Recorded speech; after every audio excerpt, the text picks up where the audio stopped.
mga kumare, this is Miss J and the Kira Vlog. Welcome sa aming YouTube channel. Don't forget guys, click ang bell button and subscribe and like and share. And guys, may dumating tayong malaking blessing para sa aming mag-ina. At ito ay talagang trending na trending guys. Kahit sa mga balita talagang alam na alam nyo to guys. Tumataas ang presyo na parang ginto.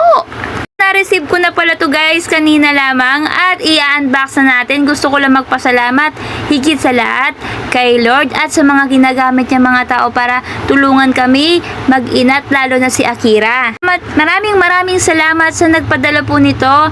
Ibigay ni Lord sa iyo ang lahat ng mga ngailangan mo ng siksik at tiglig at nag-uumapaw. So habang tayo ay nag-unbox dito, si Akira ay nakatingin sa akin. Kung nakikita nyo, sama ng tingin sa akin. Kung napapansin nyo guys, ay kanina pa ako nag-unboxing sa daming balot nito, talagang iningatan talaga at sobrang talagang ingat na ingat para hindi mawasak ang ating parcel na.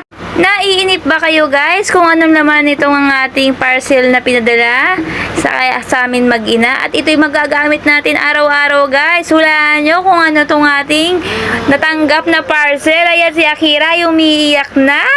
Tamang-tama nga guys, kanina lamang ay kakabili ko lang ng 1 kilo pero okay na to at ihahalo ko na lang mamaya. Ano kaya ito? Kung alam nyo na, comment lang kayo sa comment section. Shoutout pala sa mga nagsusubscribe sa amin at nagpapamember, ay malaking tulong talaga yan guys sa aming mag-ina, lalo na kay Akira, pambili ng kanyang diaper at ang mga kanyang gamot na maintenance para anti-epilepsy. At kung hindi ka pa nakakapag-member, mag-member ka na. At kung gusto mong magbigay ng Thanksgiving, meron tayo dyan sa baba sa comment section. Ipindutin mo lang at mamili ka ng amount kung gusto mong magbigay sa aming video. At habang nagbo-voice over nga ako guys, nagagalit na sa akin kasi Akira. Kanina pa daw ako voice over ng voice over. Ang dami ko ng mga mali tuloy. Nawawala na tuloy ako sa wisyo si Ate J. Kaya kayo na lang guys ang bahalang mag-adjust. So the video and then for the picture lamang kami at para i-send namin dun sa taong nagbigay. Maraming salamat po. Thank you so much po and thank you so much din sa iyo Lord. Salamat po talaga. At ito na po, nandito na nagtatapos. Thank you